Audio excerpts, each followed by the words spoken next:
Good evening, one. Good evening, all, and welcome to the J&M Group Monday Night Cup Series live on Grid Vision. Here we are from virtual Talladega Superspeedway. It's race 10 out of 15, folks. We're getting down to that last set of crucial moments in the championship, and we're going to bring it all to you over Grid Vision, over the airwaves. And who's we? Well, it's the usual team up here. Joe LaCastro, Sheldon Atkins, Austin Derbyshire. He's down in the truck making it all happen.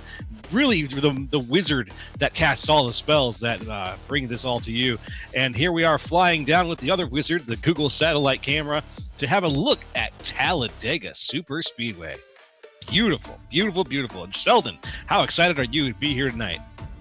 Well, I'm always excited to cover this 2.66 mile behemoth of a facility out here in pretty much the middle of nowhere, Alabama.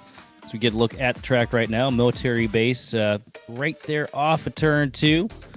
A lot of great, exciting moments, though, have happened here at this track. A lot of big wrecks as well, and I'm kind of expecting a little bit of column A, a little bit of column B, because every time we come here to Talladega, we always see something a little different. All right, my man. Well, let's hear some keys to the race about going around at Talladega. We've been around here a couple of times, but it always helps to learn a little something new about how to do it a little better. Yeah, and starting things off here, you don't want to be too shy. You want to find yourself a dancing partner here at Talladega. You got to find somebody you can work with in the draft, somebody you can trust, somebody that you know is never going to leave your side. And, you can't do it in the draft here solo. And another important part of that is going to be you don't want to step. Good job, production team. You don't step on your partner's die. What we meant to type in there was don't step on any toes. You don't want to go out there and, run the risk of bumper hooking somebody or sending your teammate head on into the wall. Because, they're going to be pretty uncomfortable with you. They're going to be upset it's changed a few times here. But finally, we're going to round it out here with a don't die as I show you guys in real time what it's like to don't toes. That's where it was. Why did he get live access to that? That is terrible. He should not be able to throw that up whenever. He's got to keep you on your toes. We're going to do that to Roger this week. Yes, that's right. That's right.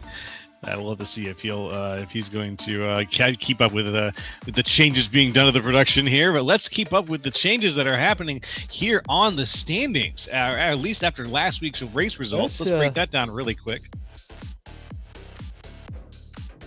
Right now we have Sheldon's super duper fast guy of the race. That was Trevor Dalton.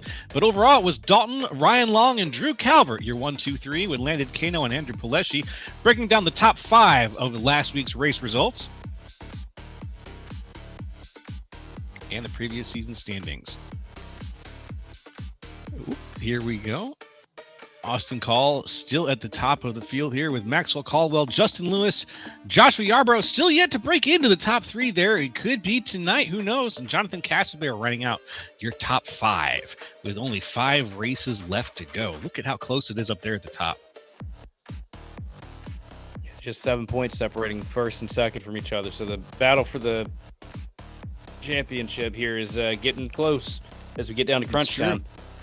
Now, it's a lot of teammates fighting up there at the top, but that's not going to be that comes into play, but people still want to be the winner. And so unless they've discussed things ahead of time and have already stacked the deck somehow for themselves, there could be a little competition happening here nonetheless.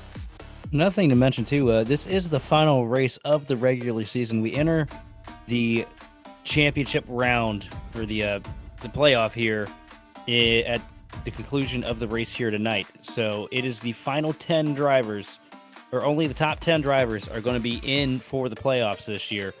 And it's pretty close there. Let's take a look at that. If we can, take another look at the cut line here to see what drivers we really need to keep our eyes on here this evening. That's right. It would be at the 10 mark, right? So we need to watch from Bradford on up. Yep, and it is a battle between Bradford and Ellswick. Bradford looking all right, though. As long as he can have a good, consistent day here tonight from Talladega, he should be all right to score enough points to make it in. But it is still a relatively thin margin separating him from Caleb Ellswick in 11th. That's true. That's true. It's just one bad race. That's the only thing that separates the top from the bottom, the cream from the chaff. In this case, is one bad race. Let's take a look at the grid as those beautiful grid graphics come back. Let's take a look and see who is going around and in what order. Drew Calvert is going to be your pole position today, followed by Maxwell Caldwell on the outside. In the next row down, Austin Call is going to be in third place with Todd Merkel out there on the second row.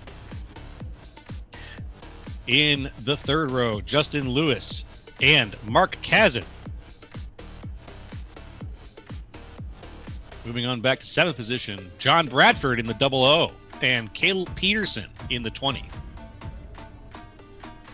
Position 9, the fan favorite Ronnie Hurst in the 22, and Jacob Prince in the 9 for position 10. Take it away, Sheldon. Going off the grid, 11th place is going to be the 27 machine of Trevor Dalton with Josh Yarborough starting in 12th. 13th place, 24 Rylan Long with the double deal of Thad Teasley in 14th. 15th place, the 25 machine of Jacob Zala with Mike Boone up top in 16th. 17th on the grid tonight is going to be Eric Johnson with Nathan Sylvia in 18th. 19th, going to be the 81 machine of Drew Palesci with Jonathan Casabear in 20th. And running off the grid 21st, going to be the 31 machine of Brad Wilson with Bill Hagan in the 3 up top. 23rd place, going to be JJ Reed with Bruno Latour, rounding out the 24-car field here tonight at Talladega. And hey, look, there's me. Who's that? Some loser that hit the wrong button coming in here to spectate tonight. Yeah, it happens. I've done it myself. Shown up in the overall stack of racers who are going to be going around, and well, let's see if we have enough. Do we have enough time to quickly round out our picks, or we got one lap to go? I think until things get started. We're going. This is the lap till green, so we might as well get those put up on the board here, Joe. And who do you have for your top pick this evening from Talladega? Let's do it. I think it's going to be Joshua Yarbrough tonight. I think I've said he's the one to watch before, but let's see. Look, I gotta go with that 9 machine of Jacob Prince. He's been really competitive here the past couple weeks. Superspeedway is a great equalizer, gives everybody a little bit more of a chance. I feel like that Mountain Dew Baja Blast Chevrolet is gonna bring it home this evening. And for ones to watch, I've got Ronnie Hurst down in the truck. Jonathan Casabear was down in the truck for the winner. And also, it looks like Austin Derbyshire has picked Justin Lewis. You yourself, Sheldon, you have Cale Peterson there? I feel like Cale Pearson always finds a way in these attrition races, and depending on how it goes here tonight, the 20 machine might be pretty stout when it matters the most. Very good. And then, we have a double up here. Down at the bottom, it's going to be Jacob Zala in the truck. Sheldon Atkins. What about your pick, man? What about my pick? Yeah, 2-time Talladega NIS winner, Daytona 500 runner-up, and I think he's got good odds. Numerous NIS Opens in the summer Daytona race, always. So it's a bunch of A Open, B Open, and C Open wins. Yeah, I think he's pretty well versed here at these super speedways. I mean, not as good as we had a Justin Levine out there, but Sheldon Atkins cat, he's pretty good here when we come to these plate tracks. Absolutely. If only he was here now to hear all these great and effusive things we were saying about him, that would be really absolutely. great And he has the best looking paint scheme in the field, 110%. That Grid Vision silver with the stripe combo, gorgeous. Gorgeous. Well, right now we're going to focus on the cars who are on the field. Actually, Sheldon Atkins couldn't make it, but Drew Calvert is going to kick things off in the front with Maxwell Caldwell. Let's see what happens here, folks. Get on the edge of your seats because Grid Vision is about to kick off. Here we are. Go on Grid Vision.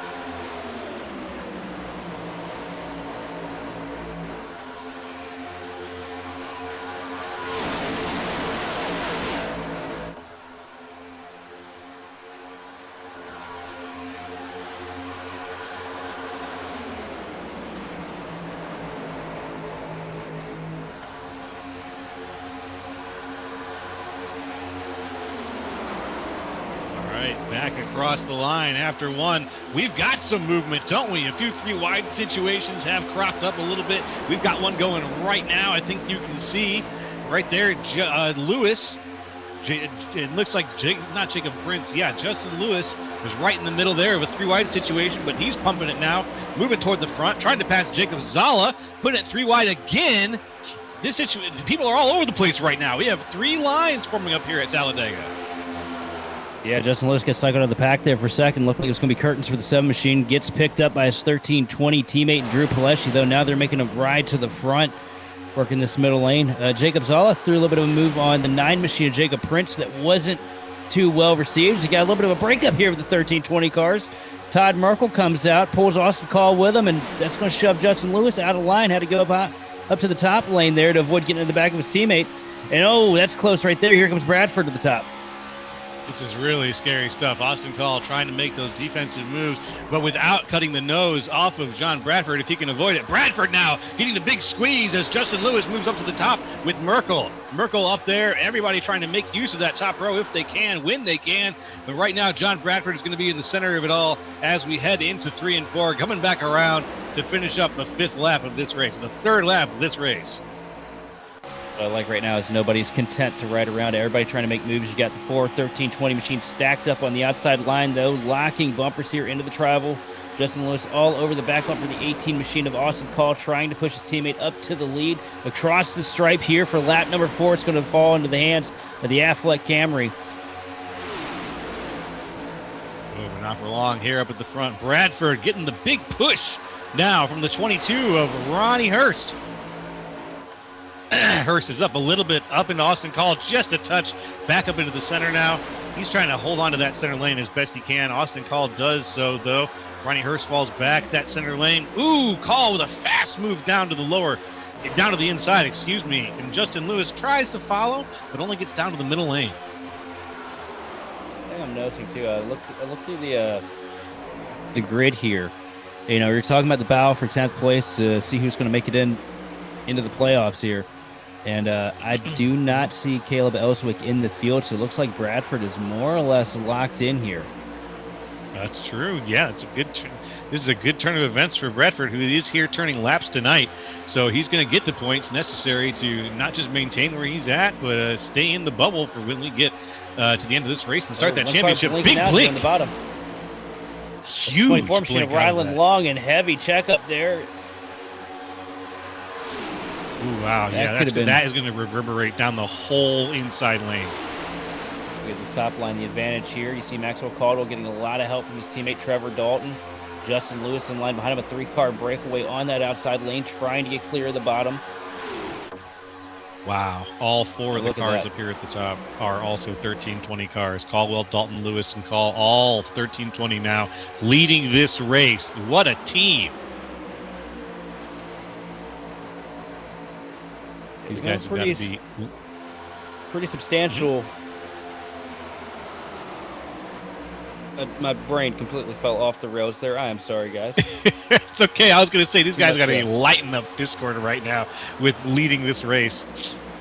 You know, what's funny is when you get a situation like this and you're lined up with 4 or 5 of your best friends, most of the time you don't really say a whole lot through the Discord. You just kind of follow what the leader does. You know, the leader maybe points out, you know, which lane he's going to go, and everybody behind just kind of rides, follows the car in front of them, and it's pretty peaceful right now. Now, they probably got a little bit of smooth jazz going, sitting back, drinking maybe a nice glass of wine or a martini or something. You know, it's a relaxing evening here for these 13. Little Kenny G, Bottles and James, maybe. Yeah, there you go. I Love think that's it. the first time that B&J's has ever been mentioned on the broadcast. So, a nice little wine cooler action. Yeah, glad to be breaking barriers here with Grid Vision as we go around now. Maxwell Caldwell is leading his 1320 compatriots through 3 and 4 right now. We are still 3 wide, though. You look a little further back. Things have not completely cooled down in the field. The 14, for instance, and the Nathan Sylvia Racing. Nathan Sylvia right there. He's up there riding that outside lane, but he's getting a mad push from behind And the 25 of Jacob Zala is not content. Not 25 of the 25 of Jacob Zala, not content back there. He's giving him a crazy good push right now. Zala's going to do everything he can to try and get up to the front of the field here. And the thing about Zala is he's not content riding the back, and on top of it, he doesn't have a whole lot of friends out here in the field, so if he wants to make something happen, he's going to have to force it to happen. You know, he's got help right there with Ronnie Hurst behind him. That's a teammate there to him. But outside of that, you know, it's pretty much him versus the field here. That's true. Whoa, big shove right there from Zala to the 14. That shove is going to push them forward, but it was not very clean. Oh, a little bit of stagger here. 3 wide off center here coming through the tribal. Oh, no! 13-20. Oh, up into the wall goes the 14. Lewis with a slam into the nose of the 14, but he's going to recover fast, keep it straight. Yeah, Lewis. That's impressive recovery there from Nathan Sylvia. Just got over the radio, said it got a little tight there, and he didn't mean to get up into the 14 machine. Okay. Good recovery, good social recovery as well. Here with the nice courtesy call on the radio. We are 4 wide. Oh, no. Everybody just hold on to your line. Keep your head out the window. Bit of a checkup here at the front. Cars diving all over the place. Someone just lost the line big time back there. Who was that? That was Trevor Dalton, I think, who fell out of line. Ended up at the very back of the pack. Had to dive down to the inside. Now Nathan Sylvia is leading this race.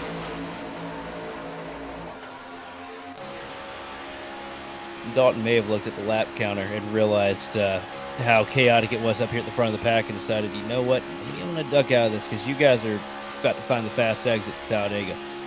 See the outside lane now led by the 94 machine of Maxwell Caldwell. Down on the bottom, it's Sylvia trying to hold on to the lead, but the outside lane prevailing. Ronnie Hurst all over the back bumper of the 94 machine trying to push him to the point. Oh, no. Sylvia's and big wiggles there. Sylvia almost getting turned around off the nose of Zala. Heavy slam drafting through the center of 3 and 4. It doesn't always work. Sylvia ducks to the bottom. Here comes Zala trying to come up to the top. Tries to get in line. A little bit of contact. A hip check from the 14 machine, but they keep it pointed in the right direction. Impressive. Sylvia has so much damage to the nose of his car right now. I'm not surprised that he can't really lead the bottom line to victory here. He's going to need someone else to take over. Out in front, though, you've got Maxwell Caldwell. Oh, we got a yellow. Around they go in the back. Justin Lewis sideways, saves it, almost gets on the side of the 31 machine. I think that started. I think Todd Merkel got spun there. Oh, Lewis blew a motor. Yeah. Yeah, Lewis just came over the radio. No warning. The engine went. Wow. That's not the direction that tires turn. Steve Buscemi did the alignment himself. Yeah, right. Oh, my goodness. Well. Fixed now. Well, yeah, luckily you got that fast repair in the box, I do believe. Well, that's going to be the one. This is the one to use it on, Mr. Lewis. And hopefully we'll see you back out here. Let's see what happened, huh? Let's go back in time. I'm checking to see if there's fast repair. Yep, there is one fast repair. So Todd Merkel. Lewis has that in his favor, but just heavy hits there. Yeah, Merkel really got a solid left hook on him. And that hook just sent him up into the wall. And then Merkel bounced right back off and went down to the inside, slammed into his own set of problems. Well, the good news that here, was our first yellow. Yep. If you're Justin, you got you got the fast repair on the box. You got the car fixed up already. Bad news is you're probably gonna lose a lap or so towing here. Oh yeah. Because he did have to take the tow. The engine gone right there. You hear the RPMs drop out of the bottom of the 7 machine. And nothing you can do if you're a trailing car in a situation like that, because you can't even think about the guy in front of you blowing up as close as you're packed. Yeah. Yeah, it's true. Unfortunate, but true. As we get ready now, we'll take one more look. Here's the point of view from a little bit of the front. I think this is from the point of view of Bradford. Oh, Merkel, I'm sorry. Got on board with Merkel here. Pretty sick 360 from the 2 machine. Yeah.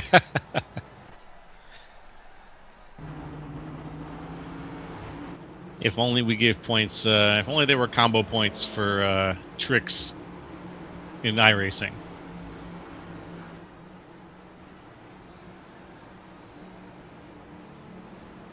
That would be a lot of fun. Yeah, if only iRacing Arcade had just gone for the full Monty and done stuff like made it like Crazy Taxi, where near misses get you, seconds shaved off laps and stuff like that. Well, the way we drive most weeks, it kind of feels like they do that in standard iRacing. Yeah, it has a little Crazy Taxi to it. Crazy Taxi. I've literally done a blowover here in a truck. I think last year. Truck got turned around sideways. I did a full backflip, landed it on the wheels, and kept driving. Beep beep. Land that combo. Love it.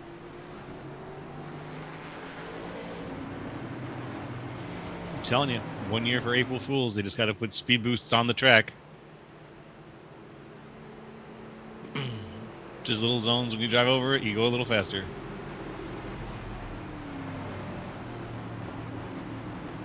That's the April Fool's joke that iRacing needs as we get them stacked back up here. I think we got another lap or two before we get things officially going again. Now we're going for 80 laps here tonight, folks. We're on lap 13 right now. So if you're here at the beginning of this battle, thank you for joining us. It's lovely to have you here on this lovely day at Talladega.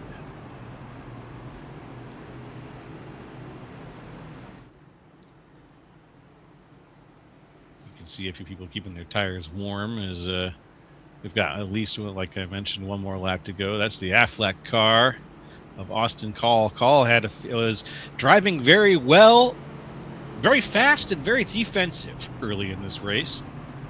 Him and the 1320 guys wanted to maintain that lead, and surprisingly, I guess non-surprisingly, they're almost all still there. Only Trevor Dalton had to dive out.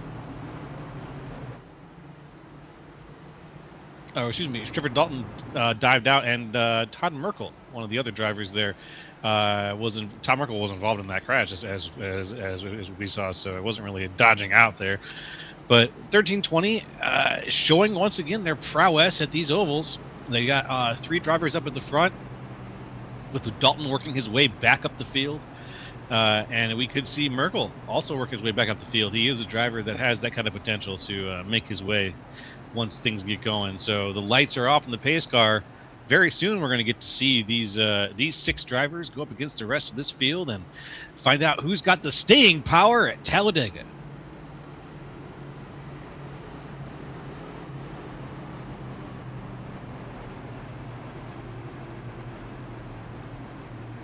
So one thing, there's nothing longer in this world than the Talladega pace lap. Am I right, Joe? Yeah, I was just thinking about that too a little bit. Just how long, like the longest pace laps that we've got. What is it? Is Daytona's pretty long too? Indy's long. Pocono. Dega's very long. And Pocono? Yeah, right. Pocono's a miserable pace lap. Oh yeah, even with only 3 corners on it, or well, 4 to some people, but 3 corners in general. I've had quite my share of caution beers at Pocono.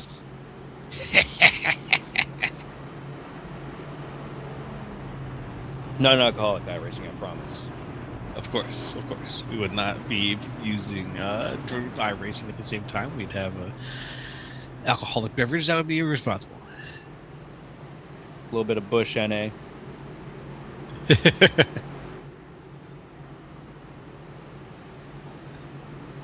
Well, let's see what happens here as we're getting ready for the restart. Sheldon, why don't you take us to the line for this restart? Absolutely. This field comes out of turn 4 here in the hands of the 94 machine of Maxwell Caldwell with his 1320 teammate up top at the 18 of Austin Call. Pace car making the deep descent down pit road here, working into the restart zone. Long wait here, though. The tri-oval so long here. Basically feels like a 3-year wait before you get into the restart zone, but here they are. The green flag is back out, and we are back underway here at Talladega. Zoom, zoom, zoom.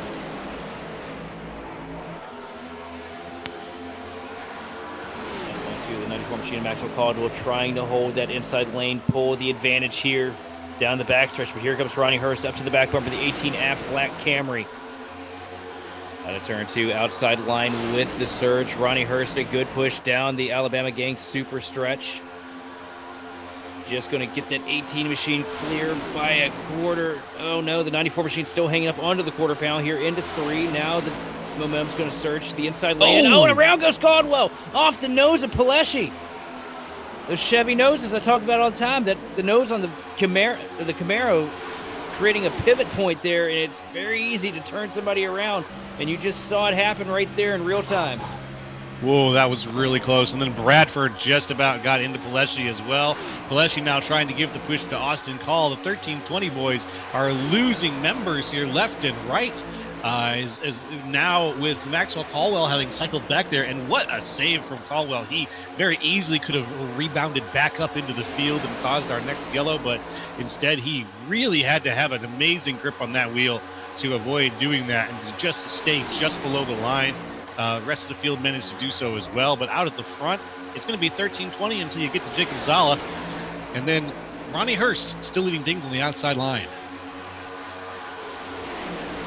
Definitely impressive save from Caldwell. Got lucky there too that they added, they had banking down there on the apron here at Talladega. They had the forethought to do that when they initially put this track together back in the day. A little bit of 3 wide here. Now a bit of a block. Here comes the machine of Pileshi around the outside trying to get past Call. Yes, he is. He's going to make his way up there. Zala, also remember, Zala's not part of that 1320 crew, so he's not necessarily part of the game plan. Yeah, and you just saw what happens when you're not a part of the crew either. He just got hung out dry there pretty bad. Pileshi got the advantage, got down to the bottom, took the lead, and let that 25 out there on his own. Yowza. Manages to make that push, very solid push that time from Austin Call to Andrew Pileshi. And right behind him there, who is that? That's Drew Calvert. Pole position, Drew Calvert. He's sitting in 3rd right now. And then Bruno Latour up 3 positions, up from 7 where he started, is sitting in 4th right now. We got some activity, though, back there where we get the 2 wide situation still happening. Oh, a little bit of contact. Someone to the inside. Yeah, down the hill goes the 65 machine. I don't think we're done with the wrecks. These guys ain't close enough to each other to really make anything crazy happen right now, but look at these moves. Look at these last-second blocks and covers here. Eventually, that's going to go wrong. You're right. These guys are driving. There's a heavy shot there, and it almost did. John Bradford just about sends the Power World Camry for a ride. Oh, man. We are driving, in some cases here, like we're on the last 5 laps of the race. And we've still got a lot more to go. But it's something that about Talladega that just brings it out in these drivers. As we can see, Joshua Yarbrough now way up high to the outside, just trying to use the outside of the track here where no car has gone before, but he's getting some help. He's drawing some attention. The 3rd row is forming as Austin Call moves up to take the lead just for a moment, while his teammate Andrew Pileshi sits on the inside. See, for legal reasons, not similar to Pokemon in any way or form. Machine sitting there in the middle of the pack, trying to push the 18 machine of Austin Call up to the front of the pack. The Call's been looking pretty good. It's been a revolving door up at the lead, but I keep seeing that 18 machine just sneak his way back up to the point, doing a really good job playing the air, playing the momentum. But one thing you got to notice too, though, that 18 of Austin Call, heavy damage to the center of the rear bumper. Just a shove from behind, gone wrong. Push that rear deck lid in a little bit. It's not going to help him much aerodynamically, but one of the things you got to be focused on too, if you're Bruno Latour sitting there right behind the 18, you got to be real careful where you push, because now you don't have the visual reference point on where that hitbox actually is on that 18 car, and it is so easy to hook somebody around. Bruno's not a name that we've talked about too much here up at the front. So and there it is. Got a little bit of a hook, and around he goes, and a big wreck on the backstretch. That was Austin Call off the nose of Bruno Latour. And 1320 has gone from having 4 up at the front to just Andrew Pileshi. Let's take another look at this here. Right there. Got off center there. Gets up, tries to give him a shove in the center there. Now the corner they just don't get lined up proper, and it's so hard to line up when that guy in front of you has a torn up rear bumper. It's hard to really reference where you should be pushing. As a hard hit to the inside wall, that's going to be a fast repair for the 18 machine of Austin Paul. Mm-hmm. Yes, it is. Yes, it is. As the rest of the field now slows it up a little bit, it stacks up for the safety vehicle that is out with lights blaring.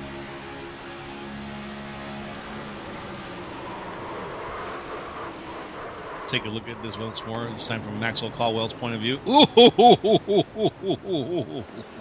that's a bell ringer. One thing that's going to be rough here, too. Justin Lewis was in a lucky dog position when that wreck happened in front of him, but had contact with the car, trying to avoid the wreck. Not enough to really spark any damage, but enough to give, a 4X, which will take the lucky dog eligibility away from the 7 machine of Justin Lewis. So that's going to be a pretty hard blow for him here. That's right. And also involved in that wreck, Bruno Latour. He probably got out easiest out of the people who were there at the beginning of that wreck. After that, it's going to be, he must have been blaring Macintosh Plus a little loud inside that car, or listening to Flower Shop, as one does.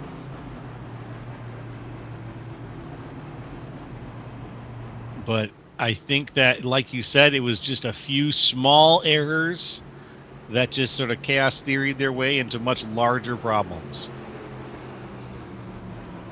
As now we got the field coming down for those pit stops. Let's go ahead ourselves and take a pit stop here, folks. We're going to step away for just a moment or two, and when we come back, we're going to pick things back up here at Talladega, lap 21 out of 80 on Grid Vision. We'll be right back.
Racing isn't easy, but experiencing it is. iRacing puts you in the driver's seat with the industry's leading sim racing game. Drive on laser scan replicas of the greatest racing circuits from around the world. Go head-to-head against other drivers chosen by skill-based matchmaking to ensure competitive racing at every level. Compete across all your favorite series. In officially licensed cars, engineered to deliver the most accurate driving experience possible.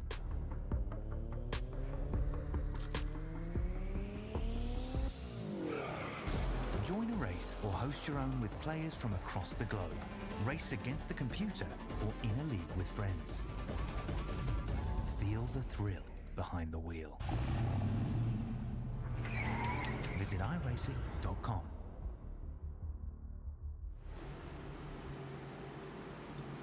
Hey folks, welcome back to Grid Vision. Here we are live from virtual Talladega Superspeedway, and it is the J&M Group Monday Night Cup Series. It's me up here, Jolo, with Sheldon Atkins and Austin Darbyshire, and we are bringing you the restart to this race as things have been getting spicy here at Talladega. Already, we've had 2 cautions, both just from the results of some solid driving from all of these guys here. They've been doing it 2 wide, 3 wide, sometimes even 4 wide, and well, who knows what to expect next, folks. So we're glad you're here to see what happens with us.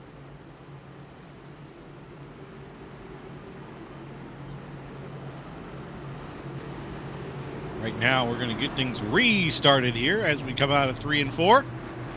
Who's out at the front right now? Well, it's John Bradford and Andrew Pileshi. Andrew Pileshi, the only one left from 1320. Trevor Dalton, though, back in 5th, is going to try to get back up to his teammate. In the meantime, let's see what happens with Bradford on the outside, Pileshi on the inside, looking for that restart zone. Any second now, we're going to get things kicked off here once again for the J&M Group Monday Night Cup Series, folks. So get excited, because here we go. And we're green yet again.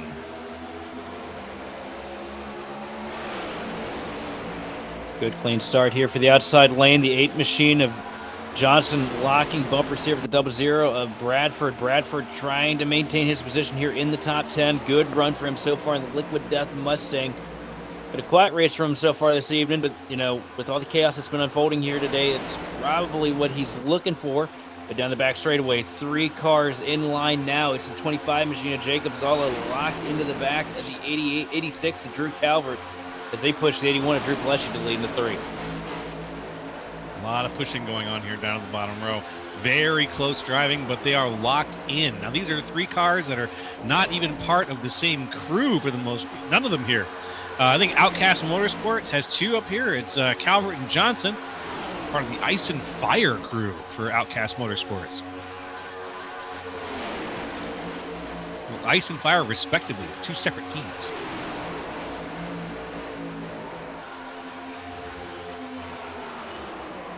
Used flamethrower. It was super effective. Yeah. In this case, yeah. He must have picked... who's the starter who was weak to flamethrower? Bulbasaur? Well, anything ice is going to be weak to flamethrower. That's fair. That's well. fair. Yo, you don't know your typings? I don't know my... It's been a minute. I'll just say that. Don't know your Pokemon typings, bro? Not quite. No. No. These guys got to slow down or something. Like, chill out for a minute. Like, I got a lecture. Join me for my TED Talk. There's nobody more passionate about Pokemon than a 30-year-old blue-collar man. That's one thing you'll learn in life. Up at the front of the pack right now, it's the 81 machine of Drew Pileshi getting help from behind from the 86 of Calvert. Zala working that middle lane right now, trying to get himself pointed up to the front, getting a lot of help from the 00 machine of John Bradford. A little bit of dancing here coming into turn 3 as they just roll across each other's bumpers here. Be careful with that. That's how you end up with a big mess coming into turn 3. And if there's one thing I've learned throughout the years, you get a wreck going into the corner, not a single soul is going to be able to miss that. That's right. And here comes the 14 again. Look at that. Nathan Sylvia says, I want another slice of this pie. Oh, and a block. Zala almost goes around off the nose of Sylvia, but they keep it pointed in the right direction. But that could have been a huge incident there for the 2. Interesting choice for Zala. I would have just let Sylvia get alongside or maybe taken advantage of that move, but instead he wanted to block it, deny it, say no, and Sylvia is just going to push him. He's just going to get right behind him and he's going to shove him to the front anyway.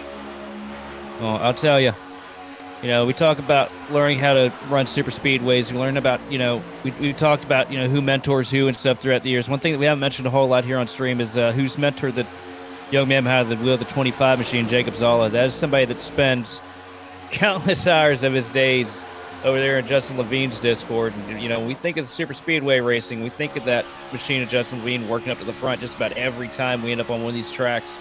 So Zala, he's learned how to be aggressive. He's learned how to be good in these plate races.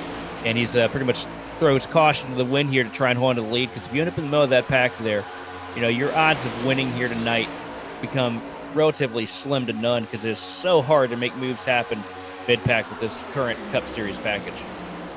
That's right. You want to lead this race, and you want to lead it for a good long time. And in this case, leading can also lead to getting some bad pushes, as we've seen. That was the cause for at least one of our cautions here tonight so far. A little bit of a wiggle there from Maxwell Caldwell, as he's trying to get his way back up to the front. Big push now for the outside line. Justin Lewis in the 7 is going to move his way up into 4th. It's going to be a big switch of positions now. And 3 wide up at the front, hung out to dry. There in the middle is the 00 machine of Bradford. Here comes the 94 Caldwell up to the outside lane as the 27 of Dalton sneaks down and takes the lead. And Bradford going nowhere quick right now, needs some kind of help. Here comes the 22 machine of Ronnie Hurst to come try and pick him back up. Bradford dives back down to the inside lane. Now Ronnie Hurst is hung out to dry. Yeah, Hurst has got no help, but then the inside lane reforms. He might be able to tuck himself into the bubble there, get back up into a respectable position, but it was a tough gamble for Hurst to get out there in the first place. Now the inside line looks like it's forming up around him. There's going to be a good chance for him to keep that speed that he's been gaining so far. But up here at the front, Trevor Dalton, who at one point during this race abandoned the front for the inside, for the apron, dived down and said, "No, sir, not me." He dived down to the apron. He worked his way all the way back up to the front now, and he's leading this race with Jacob Zala right behind and Nathan Sylvia in 3rd. Zala all over the back bumper of the 7 machine of Justin Lewis right now. And just be looking, as soon as he sees momentum in that outside lane, I can almost promise you that 25 machine is going to duck right out and try and take it and get back to the front of the pack here. Yeah, I put money on that. Where it's going to work or not, it's between him and the rest of these guys, but I got a good idea what's going to happen here. I think you're right. I think you're onto something, my friend. We're going to have to see how it plays out here as we cross the line again. Crossing now lap 30. We are almost halfway through this race. 10 more laps and we'll be halfway done. It's been a very good race here out of Talladega. Kind of what you expect to see, but also a little better, honestly. We've been seeing a few bumps here and there, but the bumps have been the results of hard racing, not bad racing. Here we go. Here's some bumping here, potentially, as the 3 lines form up. Sylvia and Zala both ducked out to try and go up to the top line, take the run from Caldwell. Caldwell and Pileshi said absolutely not. They're going to shoot it up there against the outside wall here in 3 and 4 and try and take a run for it. Here comes the 94 of Caldwell ducking back down in front of Zala. Ooh, can he pull Zala with him forward? Can Zala give him the push he needs to get out there? Lewis is going to slide out just quietly to get the push. Coming now from Maxwell Caldwell. Good timing, Lewis. Look at that. And if you're Pileshi right now, the one thing you're mad about is your teammates kind of leaving you out there. He got hung out to dry by the 94 machine of Caldwell. Two of them working good. Caldwell ducked down to the middle. Now here comes Caldwell taking a peek underneath. Zala shoves him up the track here. Wow. That was a situation I didn't think was going to resolve like that. As we saw the 94 dip down below the yellow line for a brief second, he popped back up and said, "Eh!" Oh, no. I just watched it back. 94 got loose off the nose of Zala coming out of turn 2. They came out of turn 2, kind of crossed up. 94 trying to get back into his lane. They make a little bit of contact. Okay. Let's see here. Now the 94 once again, the talk of the town. Maxwell Caldwell leading things with Trevor Dalton. That's 2 names from the 1320 crew. You can't forget about your race leader right now, the 7 machine, Justin Lewis. Remember, handful, not technically the race leader, but trying to race himself back onto the lead lap here. If we get a caution right now, the 7 machine will get the wave, get put back in, because he is technically the last car lap down. That's what Caldwell's doing right now, working with that 7 machine. He knows that he needs to be up here in front and in control of this, so if we do get a yellow, he doesn't get in trouble. I was about to But say, he's also Maxwell got to think Caldwell. about himself, too. Here comes the 94 Caldwell. He sees that outside line, getting a surge. Does not want to lose the track position. Now going to try and play a little bit of draft off the lap traffic in front of him. And get ready to see him and Pileshi dive down to the bottom here in the 1. There they go. Lecce and him are down. Zala is up there still, leading Sylvia. Now, Sylvia has been an excellent pusher tonight so far. He's been a real team player. He's stayed alive, been a survivor. So there's a chance that Sylvia is going to use this moment and push the car ahead of him and push him Zala. Here we go. Zala's up now, but he's not going to push tries Lewis. To go to the top. That was a bad move right there. That ain't going to work. Whoa, well, let's see. Sylvia is banking on that bad move. Oh, no, oh, no! Sylvia's going to take him, and then around goes Lewis involved in it, too. Oh. Oh, no. That was just, was that just a bad push off the nose of Sylvia?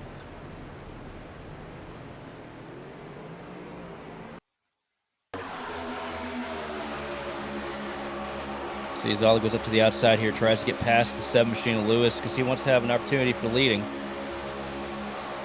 14 just gets misaligned, gets up in the quarter pound, shoots him down.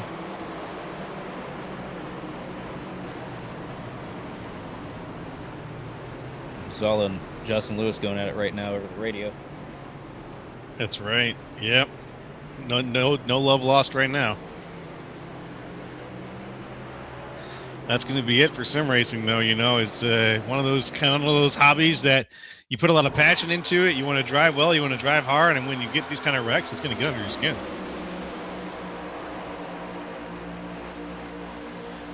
Let's watch it again here. The 14 with another just a good shove. This time up into the 25. 25's down into Lewis. Lewis is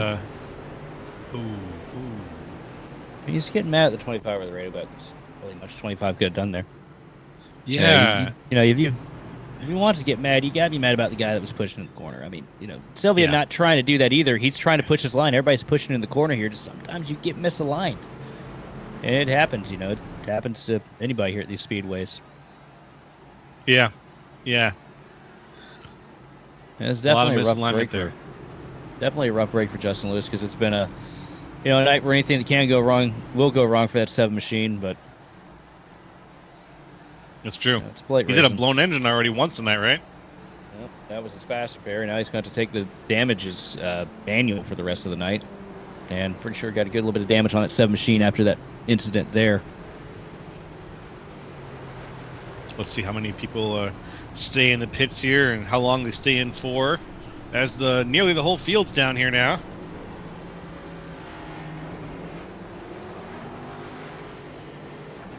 Tell you what, the 16 car of Atkins has been on pit road the longest out of anybody tonight. I don't know if you've noticed that or not.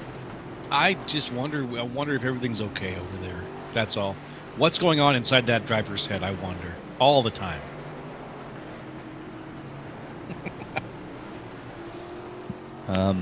Hang on. I'm sure I have something that can... That can accurately convey what here we go. Activity is going on. You don't know the way. If anybody wants to know, you know, a perfect painting of what's going on behind my eyes at any given moment, it's pretty much just Uganda Knuckles. Roger that. 24/7, Okay. 365. All my thoughts are in that voice. Well, we will. Hopefully, you will find the way, and the way is to click spectate. You are the fake. Next you time. are the fake queen. I am the fake queen. I accept that. I accept that.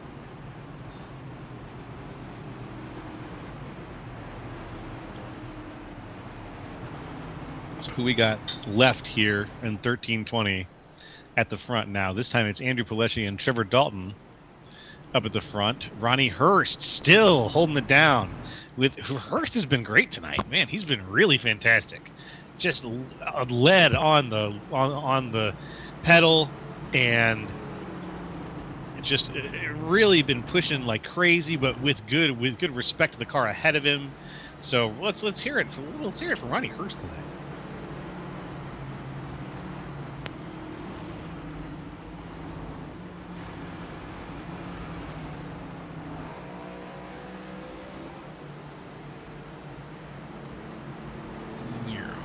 Across the line, the lights are off.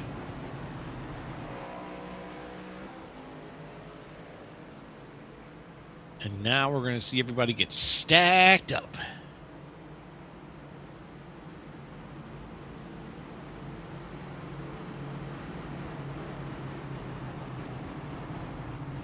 Looks like we're missing quite a few cars right now in the stack. Some people were still doing some pit road dancing.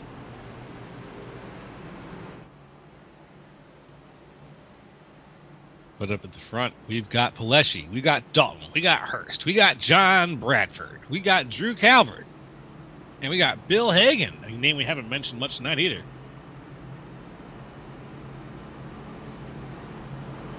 Thing we got here is absolutely no idea who's going to walk home with the checkered flag this evening either. No, it's up in the air, man. Honestly, I thought it was going to be one of these 1320 guys, but fate just keeps seeming to cycle them out and around. Paleshi has been one of the longest staying power drivers from that crew here, but in the meantime, I think that it's going to be a toss-up, and we'll see. Once again, there's a list of 1320's drivers, and we've seen almost all of them at the front of this race at various points in time. Right now, it's Paleshi and Dalton's turn. I'm going to pass it over to you, Sheldon, and we'll see what happens as we get this thing kicked off yet again. Yeah, pretty early there. We got a long ways to go before we get back into that restart zone, Joe. Come on. Yeah, I thought we were going around 3 and 4. Were you? Did you go underwater there for a second? I'll admit you caught me mid coffee sip. Mid coffee sip? Yeah, no. Most people wait until their head's out of the cup before they say something in response. That's fair. Field lined up here 2 by 2.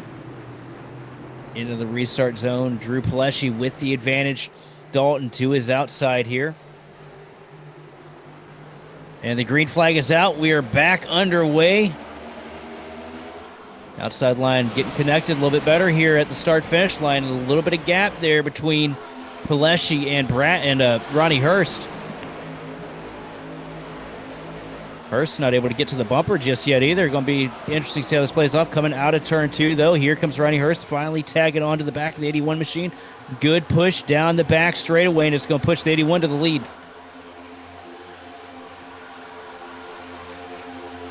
Not for long. Here comes the outside line. Trevor Dalton and John Bradford just way more efficient with the tandem down the back straightaway. Dalton going to dive down in front of his 1320 teammate here through 3 and 4. As you see the double zero machine, John Bradford starting to go backwards. No help from behind in the outside lane. Bill Hagan not able to connect yet. Not quite. Still, we got 3 wide situation going on still here in the back.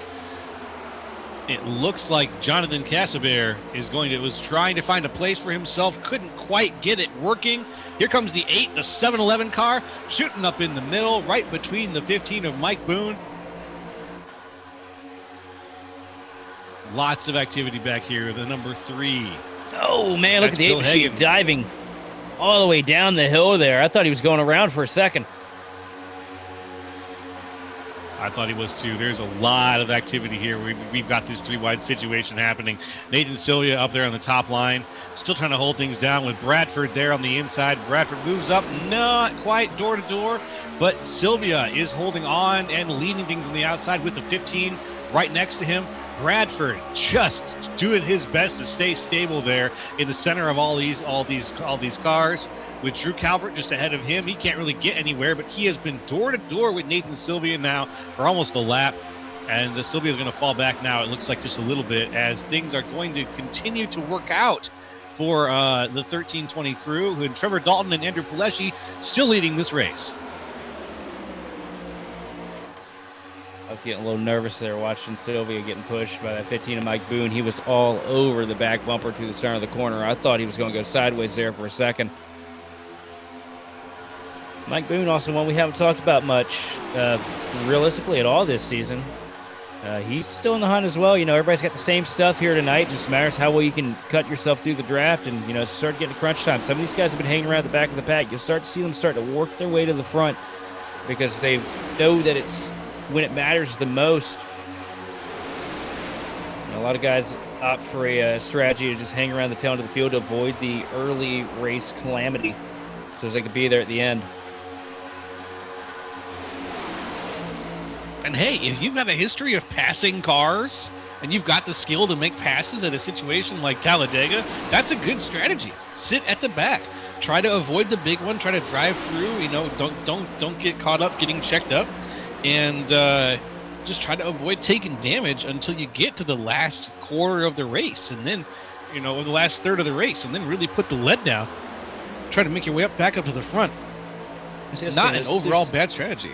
There's two different strategies for Daytona and Talladega, and you know, both of them can work. It's all situational, because each one of these races is entirely different somehow, some way. For me, I've always, you know, my first year or two on the sim, I would always go for the, you know, right around 15th, 20th, that ballpark. Try to get up to the front on pit stops, and then, you know, fall back once the racing started again. You know, let the guys kind of cycle themselves out. And it always felt like when I'd pull that strategy, it just wouldn't work out. I'd get caught up in the wreck trying to get through the pack, or, you know, we wouldn't get the wreck, and I'd just be back in 15th for nothing with no way to get through the gridlock of cars in front of me. Then you got the other strategy where it is what we've seen out of these 13-20 guys tonight, for instance, where you just stay up at the front, you try to lead every lap you possibly can. And I've always felt like that was the better strategy. You just got to be smart about how you throw your moves. You see a lot of crazy stuff happening right now. 3 wide off center here. And Justin Lewis trying to get back up to the front of the pack here to still try and get that lap back that he's been looking for all night since he blew his motor. And we got the 65 of J.J. Reed just got flushed. I don't know if you saw that happen, but he was in the inside lane, and he ended up moving up, tried to go to the outside, couldn't find any room there, tried to go to the inside, and the inside lane wouldn't have him. They dodged him just about, and they went 4 wide for a brief second as he fell back all the way now. J.J. Reed sitting back in 17th place. Back on the inside here, Bill Hagan is currently sitting up in 5th.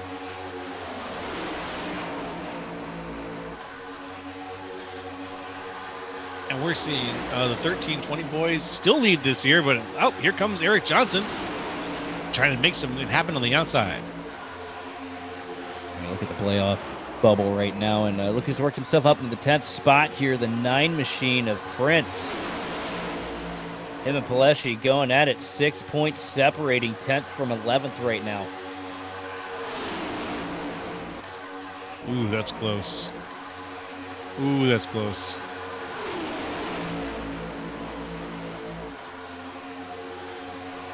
We could see in the 6th position, Jacob Prince. Where's Jacob Prince running right now? Dead last. Yeah, Prince sitting 24th right now, 1 lap down. Yikes. Only person slower than him is that Atkins bloke. Yep.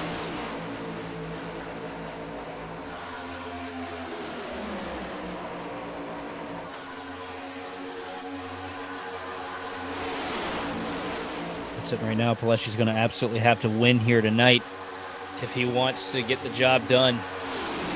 Get the points to move himself up into the playoffs.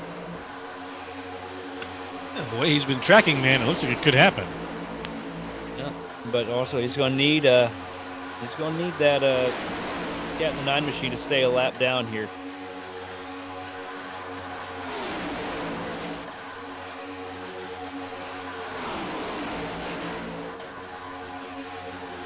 Justin Lewis himself a lap down is at the front here with Rylan Long, Bruno Latour. This is a situation we saw earlier. It didn't quite work out earlier either.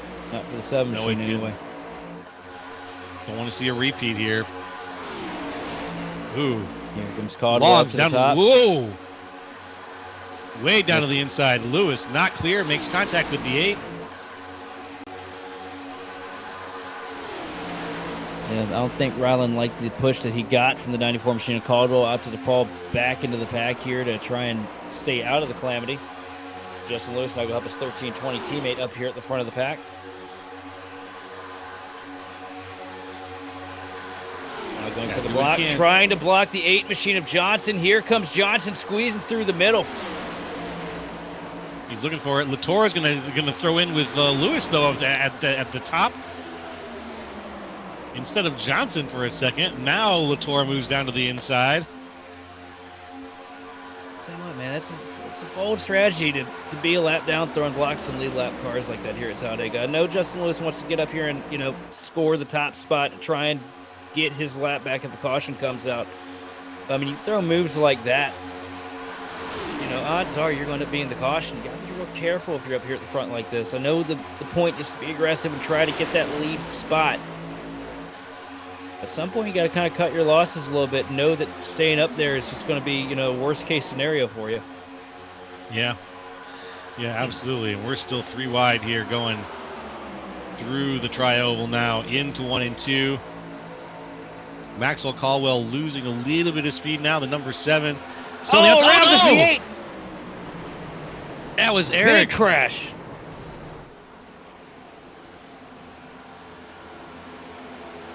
Massive crash. Crash. Good number of cars in that one. And like that, Justin Lewis is going to be back on the lead lap, so the strategy definitely paying out for the 7 machine. Glad to see he didn't get caught up in that one as well, because that would have been huge.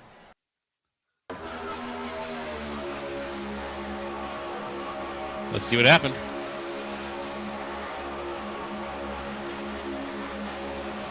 And let's watch eyes on. I'm sure this is going to be off center. Yes, it is. The 12 machine. Latour just gets up into the left rear quarter panel, shoots that 8 machine around. Oh my lord! Look at the ride Todd Merkel just went for. That's rough. The 73 machine of Casabert. Heavy damage to the right side.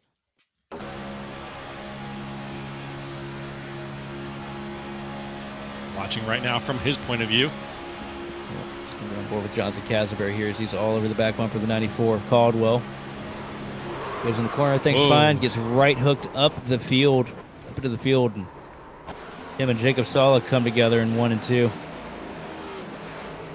He gets taken for a ride.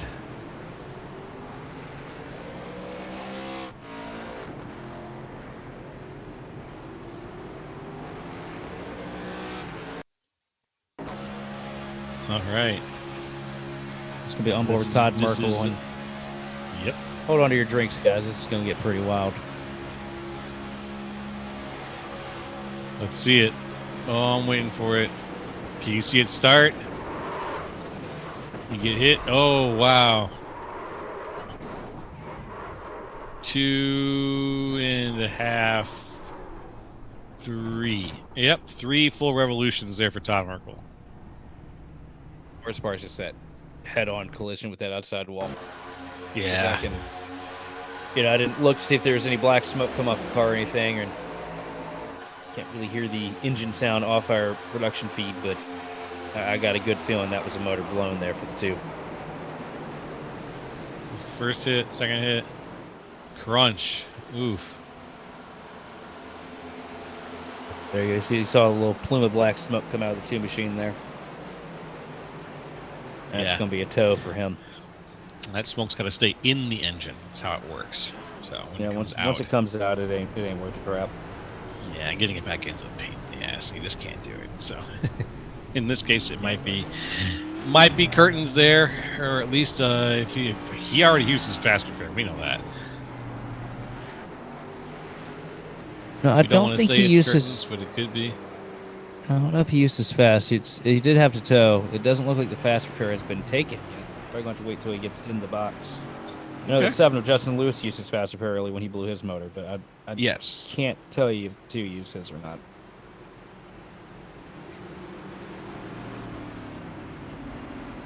All right.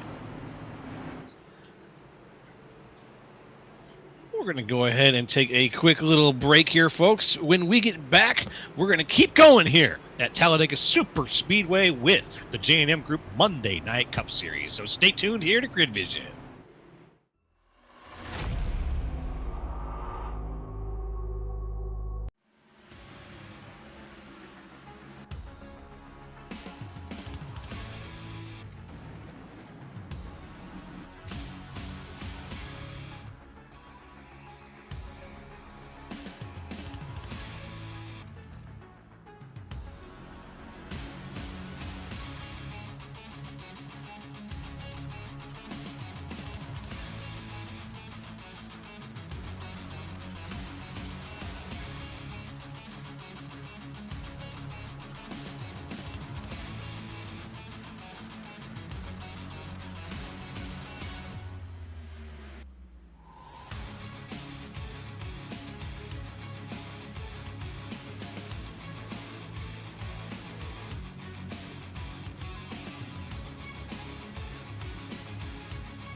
Racing isn't easy, but experiencing it is. iRacing puts you in the driver's seat with the industry's leading sim racing game. Drive on laser scan replicas of the greatest racing circuits from around the world. Go head-to-head against other drivers chosen by skill-based matchmaking to ensure competitive racing at every level. Compete across all your favorite series. In officially licensed cars, engineered to deliver the most accurate driving experience possible.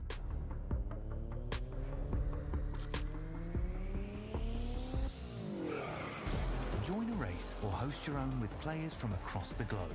Race against the computer or in a league with friends. Feel the thrill behind the wheel. Visit iRacing.com.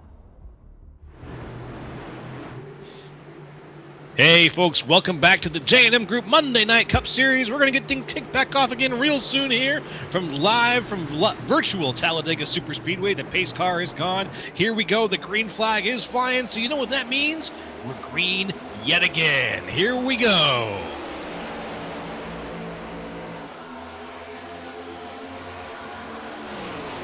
And War Machine and Maxwell Caldwell with a commanding lead here down into one. 3 teammates in line behind him here. Oh, there's Austin Call. He got back up to the front.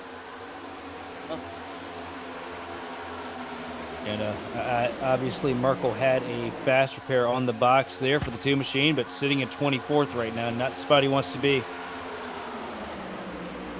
And also, this is not helping his position, not really helping Pileshi in the championship standings either, because he's sitting 1 spot behind the...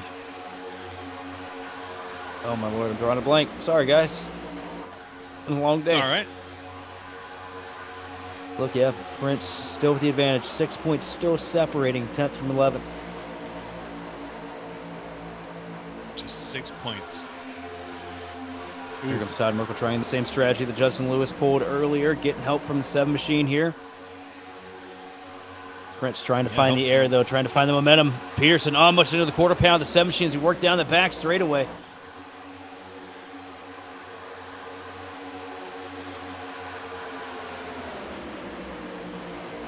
Here they come, trying to line up. Yeah, Merkel's really trying to get that lap back.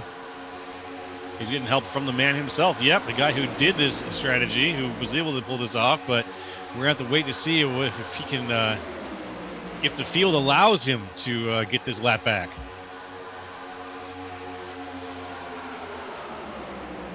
It doesn't work out for Merkel right now in this situation. He can at least yell at his teammates because they're the ones in control of that bottom lane. Here comes Todd Merkel diving down to the bottom of the track now. Justin Lewis working the top line, leading that outside lane with a bunch of help from Kel Pearson. Pearson all over the rear bumper, though, a little unstable.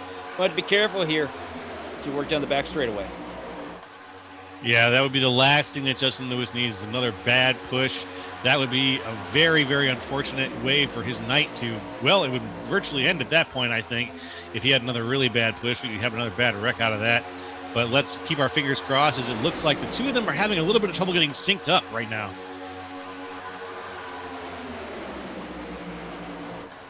Yeah, the 7 and the 20 just can't seem to get their movements in sync very much. Definitely a struggle right there in that outside lane, but I think it's mainly in part due to the fact that they didn't have help from behind with the 3rd place car on the top line. You see Latour close to the back of the 20 machine, Kel Pearson. A big wiggle for Lewis. They're out of turn 2. That was almost calamity.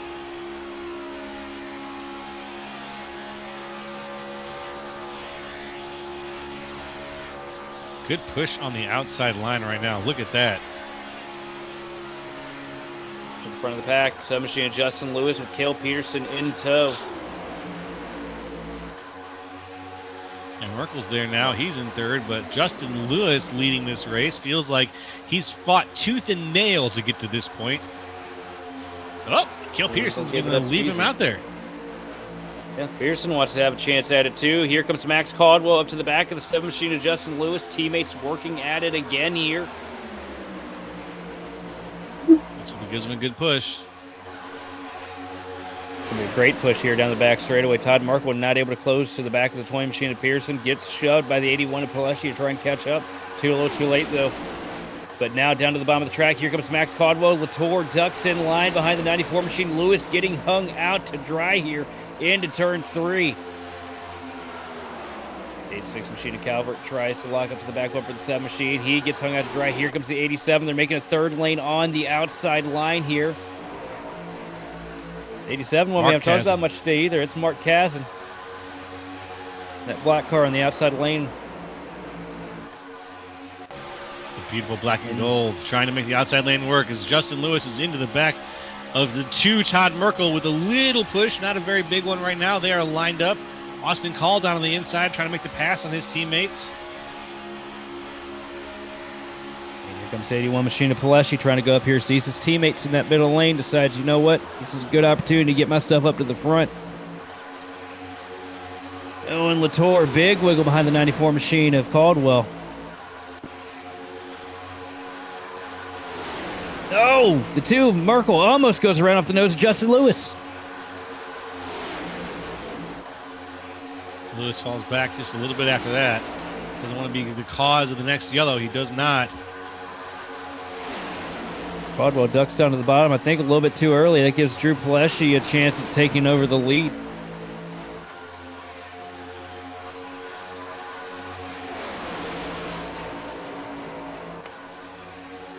Prince has moved up quite a few positions here, so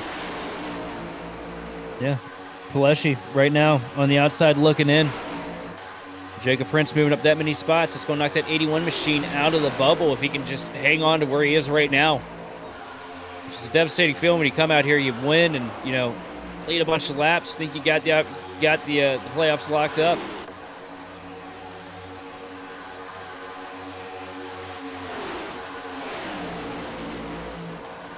good speed out of Justin Lewis right now. He really wants this win.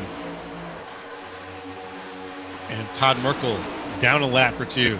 Sitting down there on the inside lane is also getting some great speed. The two of them trading first place back and forth a little bit. Merkel almost around off the nose of Pileshi. Big checkup on the bottom lane.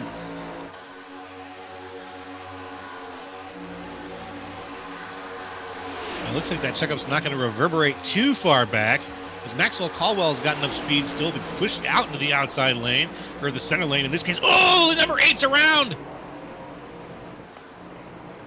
The 8's around, and the next yellow is out as it looks like it's a one-car wreck. Eric Johnson. Unfortunate. Says he got driven through. Left rear quarter panel. Yeah, left rear quarter panel seems like it shows the story there. Here we are in the way, way back machine.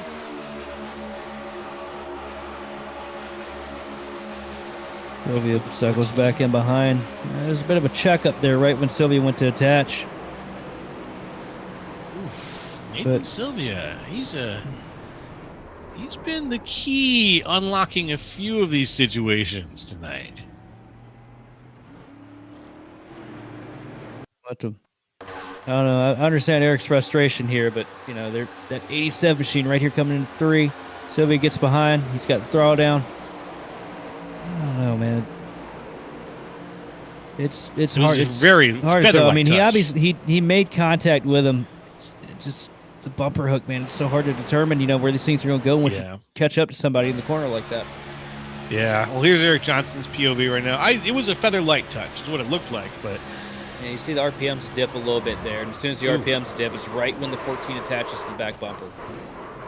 You take load off the back of the car, and you shove load right back on it with somebody pushing you there.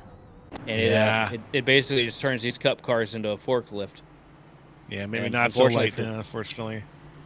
Unfortunately for Johnson, too, you know, engine blown after that deal as he's getting the help here under caution.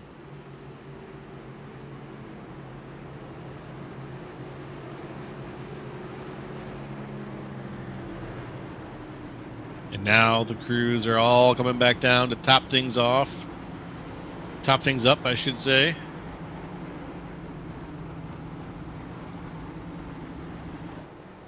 everybody is taking a moment. Okay. Todd Merkel going to stay out here, get his lap back.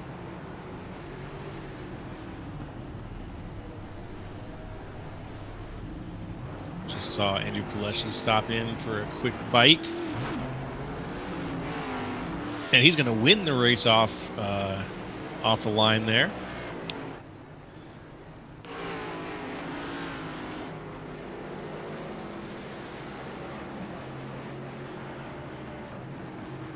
Maxwell Caldwell still leading this race, though.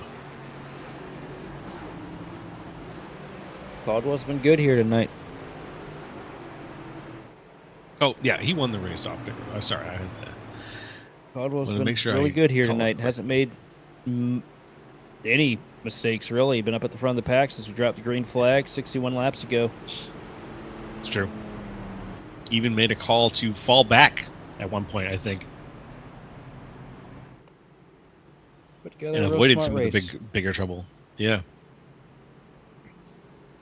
Very prescient, clairvoyant, almost. Something like that. I'd go that far.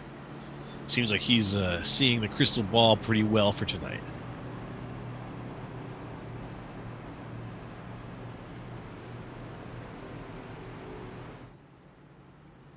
And the crystal ball seems to say that inside line is the place to stick it and stay. Drive fast, get up there to the front, and hold that lead. And Maxwell Caldwell has led quite a few laps tonight of this race. And he's also been all over the place, but he's led quite a few laps too. So he knows where to put the car, how to get the car there.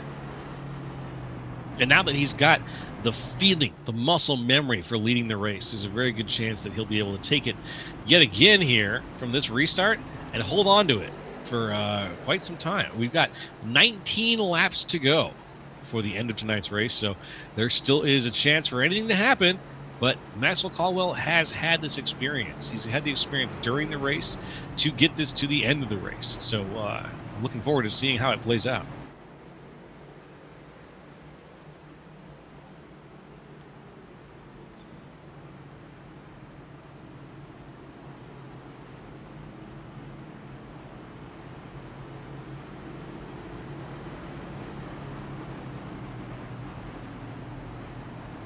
Here at the front, the 81 is getting ready to challenge. Well, challenge, I guess, no one, as he's surrounded by his teammates right now. He's getting ready to work with his teammates to maintain their lead up here at the front. Drew Calvert is kind of the odd man out right now from the Outcast Motorsports ICE team. He's sitting in fourth. He was sitting first earlier, pole position.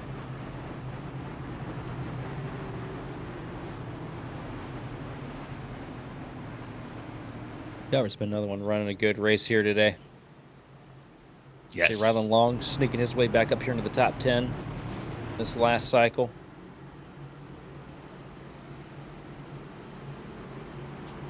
And here we have a look at some stats for Drew Calvert up here on screen, folks. Overall stats, he's had 16 pit stops. Ooh, that's interesting. And he's driven 1,300 miles. You got to make sure it's full of fuel at any moment you get a chance. Mike Boone, another one. That's true. Up here in the top 15 or top 10 right now, sitting in that 15 machine in sixth. A good run for him tonight.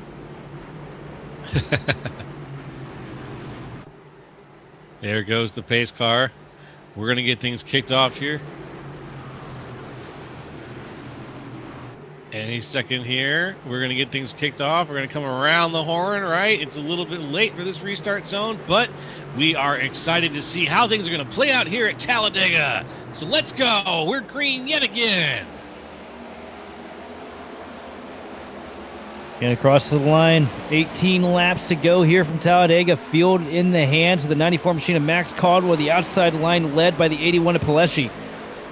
Pleshy waiting for the help right now through 1 and 2, trying to be tight on the door, pulling side draft onto the 84 on the 94 machine. It's going to hold them at bay for now as he waits for the 86 Calvert to get to him here on the backstretch. There goes the slide down to the inside for Andrew Pleshy. He's going to make that work for him as best he possibly can. Caldwell, hey, he wants to slide up to the outside. The two of them now side by side. Justin Lewis with a massive shove to Andrew Pleshy.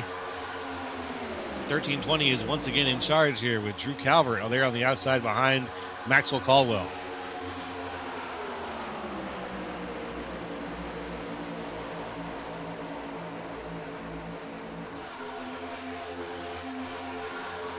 It's a lot of movement here. Justin Lewis just trying to keep the car in some air to stay cool as best he can, but he still wants to give that push to Andrew Pleshy whenever he can. The two of them losing a little bit of speed now as Calvert is getting the shove here from Austin Call and from Nathan Sylvia here on the outside.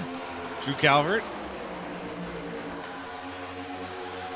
Maxwell Caldwell working the outside line, trying to come down. Here comes Calvert in line with him onto the tri-oval. 94 machine with the advantage. A lot of help from behind from the 86. Question is, though, when's Calvert going to step out? Here comes a huge push from behind, though. Drew Pleshy about knocking the rear bumper off the 86 machine as we load into turn 1 here. And now Nathan Sylvia with an opportunity working that outside lane of the 14.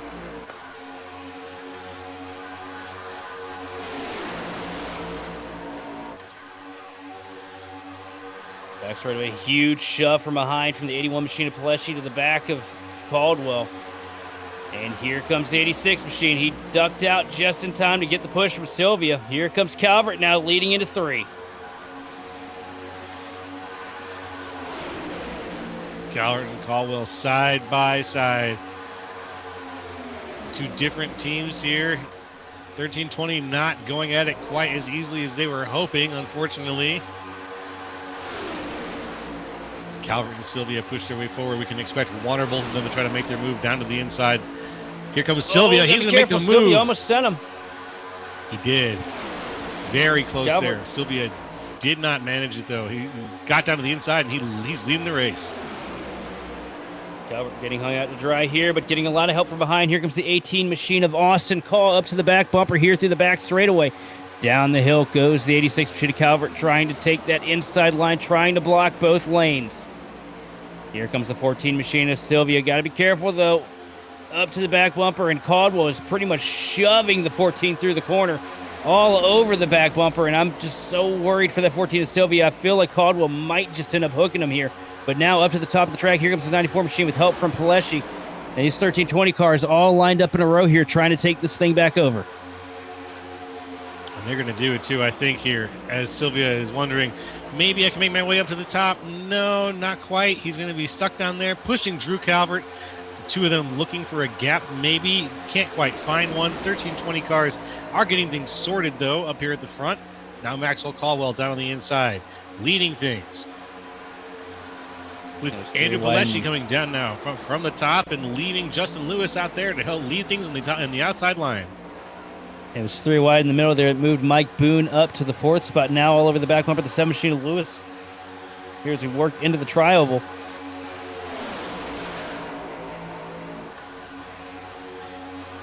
Across the stripe here. It's going to take us 13 laps to go. Justin Lewis leading it by a nose at the stripe.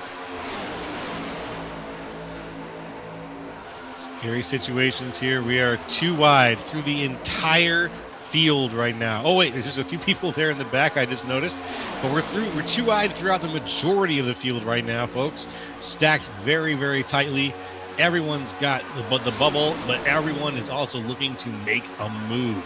With just those 13 laps left to go, this could be where you finish the race if we keep things clean. Trying to get back up at 81. Maybe trying to hold back a little bit to try and make a move to the outside. Not going to be able to do it, though. The door gets closed. The 7 machine. Nope, there it is. Lewis falls back a little bit. Here comes the 94 of Caldwell up to the top, trying to take the lead across the stripe here. And I got a feeling, man, I don't think that they're going to be able to continue this for much longer. I see how aggressive these pushes and blocks are getting. Down to the bottom goes Justin Lewis. And my point confirmed. I just don't think we're going to be able to get around here for these next 11 or so laps without a caution. Oh, my God. Andrew Pilecki just got checked up hard into Drew Calvert there.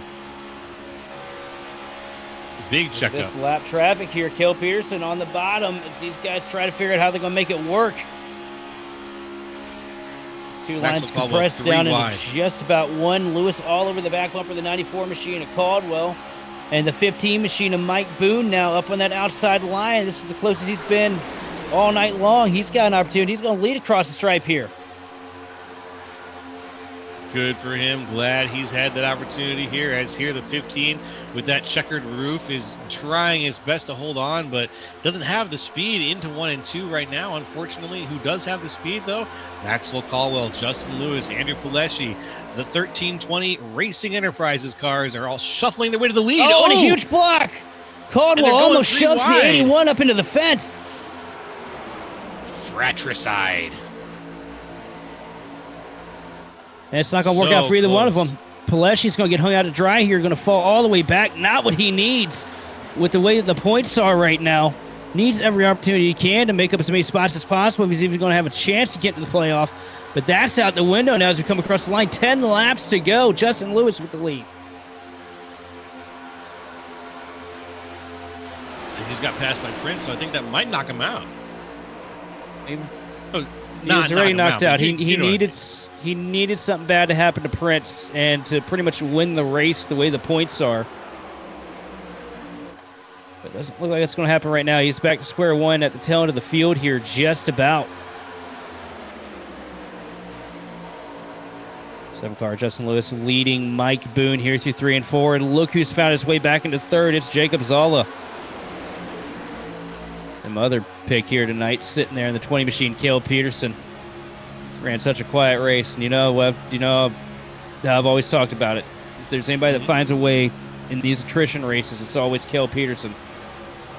Outside line with a huge shove, though. Max Caldwell picking up the tires of the 14 machine of Sylvia. Sylvia going to go up to the lead here into 1 and 2.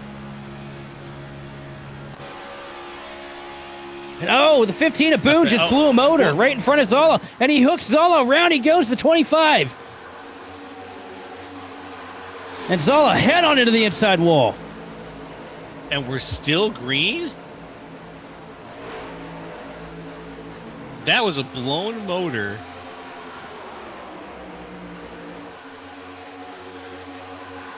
That was a blown motor. And a 2-car, at least 2 cars involved there.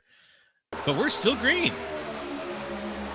Let's see what happens here. The 15 blows up right in front of Zolla. Zolla tries to get underneath. The 15 just comes down and hooks him.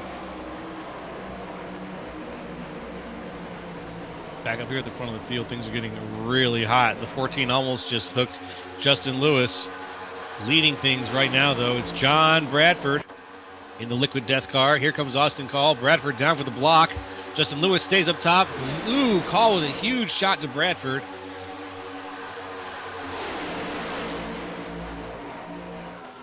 It is scattered all the way throughout the pack right now. A lot of 3 wide. Up at the front of the pack, Bradford gets hooked a little bit off the nose of the 18 of Call. Now they're 3 wide. Bradford gets hung out to dry on the bottom. Not good, not good. Can he find someone to work with? Justin Lewis with the advantage. Here comes the 81 machine, though. Pilecki, a lot of help from behind from the 9 of Justin Prince. And head onto the fence. Maxwell Caldwell, the car that's led the most laps here today, completely destroyed.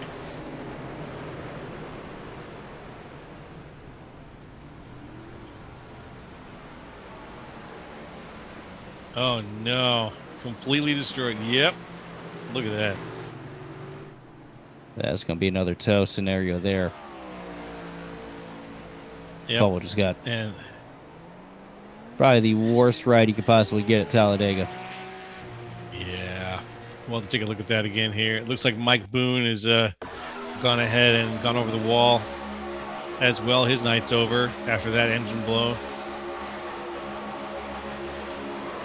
Oh, Ooh, Todd that was Merkel just Merkel. hooks the quarter panel of Ronnie Hurst, and it Yeah. shoots the 94 head on into the outside wall. Yeah. Yeah. From Merkel to Hurst to Caldwell. That's what physics said. There's nothing Hurst realistically could have done there. He held his line.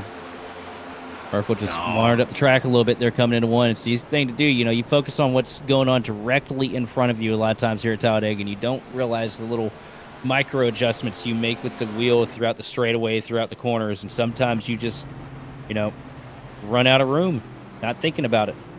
And that's kind of what we saw there. You know, Todd Merkel not typically want to go out there and hook somebody like that, and I'm sure he probably feels pretty horrible about that, and especially with his teammate caught into it.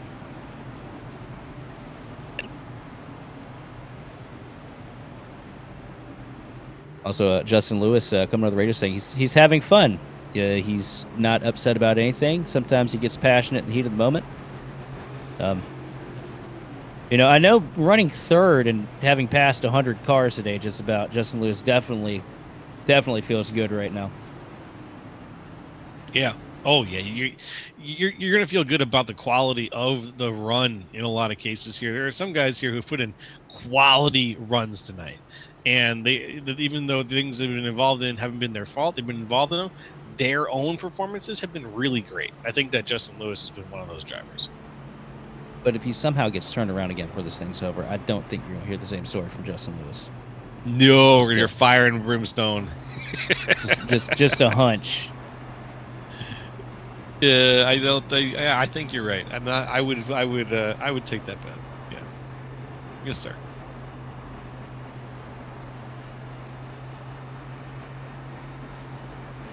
As here we see a few facts here about our man in the number 7. That was an accent. Do you want to see a few facts here? Some facts about the driver, Justin Lewis?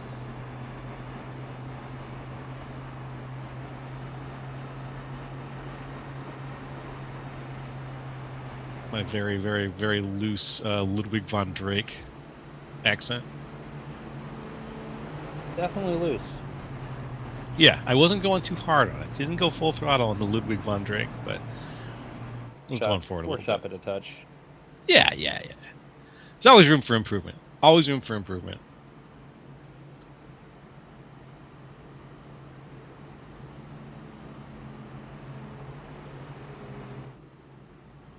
And right now, also with room for improvement, let's see who's doing decent this race, but who could really like step things up a little bit. We've seen such great and I don't want to say aggressive because I keep saying that. I use that word too much. But we've seen some pretty good driving tonight out of Austin Call. Austin Call is in 5th right now.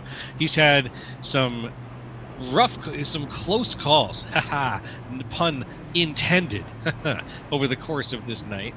But he's managed to bounce back just about every time. He's a strong asset on the 1320 team, and right now he's in the position to enforce their lead and to make sure that they've got what they need to stay in the lead. He's been doing a really good job of that tonight so far.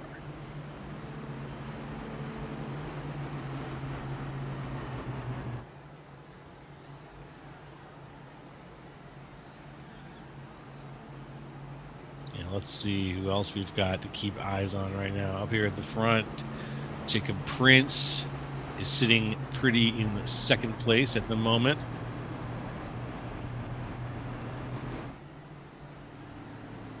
And we've got everything looking pretty good for the restart. Let's see what happens here. With the lights off, we've got just 1 lap to go until we get things started here. What were our picks again tonight? I said Joshua Yarborough was going to win it all tonight. Let's pop that back up here on screen. You know, I know the commentator curse exists and it's very strong, but I'm feeling pretty good right now. Yeah.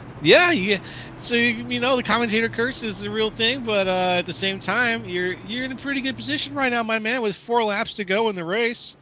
I'd say that there's a very good chance that your guy is going to at least place. Jacob, if it goes horrible here, I am so sorry. You're kind of drawing attention to it. As I do want to draw attention real quick to the screen, you'll see that the next race here is going to be at Charlotte Motor Speedway, Monday, April 13th, right here. Same bat time, same bat channel, folks. 125 laps live on Twitch and YouTube. And in the meantime, we're going around and around and around. We've got less than a lap to go. We're going to be entering 3 and 4 here to get things kicked off. Also, a rough break for Max Caldwell. If it could get any worse, it did get worse. He gets down to pit road after the tow. Did not have the fast repair selected. And with the engine gone, can't roll the car to the box to get the fast repair, applied. So it's just going to sit there and take the required repair before he's able to do that.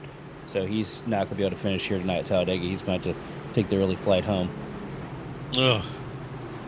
Yeah, especially what a situation, too, after having so many laps at the front of this race. Maxwell Caldwell, it was great to have you out here tonight. What a drive, and we'll see you hopefully at Charlotte next week. Here we are, getting things ready to go. One more time, though. Jacob Prince and Andrew Pileshi. Pileshi on the inside, Prince on the outside. The two blue cars going head-to-head here. Mountain Dew Baja Blast and Rocket League Hacks.net. Good launch there for the inside lane. The top line getting a little bit staggered. 33 Machine of Teasley struggles to find the rear bumper. The 9 of Jacob Prince down into 1 and 2. Inside lane looking like it may prevail, but here comes a surge from the outside as the 33 gets a lot of help from behind from John Bradford. Jacob Prince leading down the back straightaway here at Talladega. Outside line with a massive surge. 4 or 5 cars stacked up deep in that top lane. Oh, they get disjointed. Here comes Teasley, though. Going to try and make something happen. A little bit of contact there. The 1320 cars come together into 3. That was almost calamity, but they gathered back up. Down out of turn 4. Now leading the charge is going to be the 33 machine of Thad Teasley.